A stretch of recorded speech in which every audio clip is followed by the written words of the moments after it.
Namaskar friends, welcome to our YouTube channel Insights by PK Varshne. Today we will discuss about the amendment in APY. अभी APY में latest amendment हुआ है कि income tax जो पे करेगा वो अटल पेंशन योजना के एलिजिबिलिटी का पात्र नहीं होगा। फाइनेंस मिनिस्ट्री की ओर से जारी एक नोटिफिकेशन में कहा गया है कि 1 अक्टूबर 2022 से इनकम टैक्स चुकाने वाला व्यक्ति अटल पेंशन योजना का पात्र नहीं होगा and he will not be eligible to join this APY यानी अटल पेंशन योजना। इसका मतलब क्या हुआ कि अगर कोई व्यक्ति इनकम टैक्स पे करता है तो 1 अक्टूबर 2022 से उसे अटल पेंशन योजना का बेनिफिट नहीं दिया जाएगा और यदि ऐसा पाया जाता है तो उसका अटल पेंशन योजना के अकाउंट को बंद कर दिया जाएगा और उसमें जो जमा राशि है उसको वापस कर दिया जाएगा।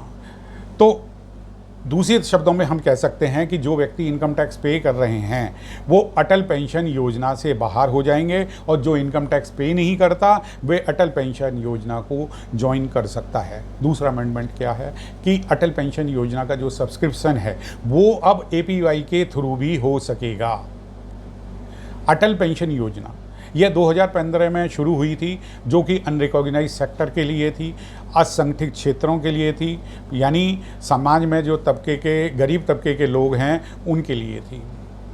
इस स्कीम के अंदर व्यक्ति के 60 साल पूरा हो जाने पर हर महीने 1,000 रुपये से लेकर 5,000 रुपये तक की उसकी पेंशन उसे मिलती है और इस स्कीम में 18 साल से लेकर 40 साल तक का व्यक्ति ही इन्वेस्ट कर सकता है।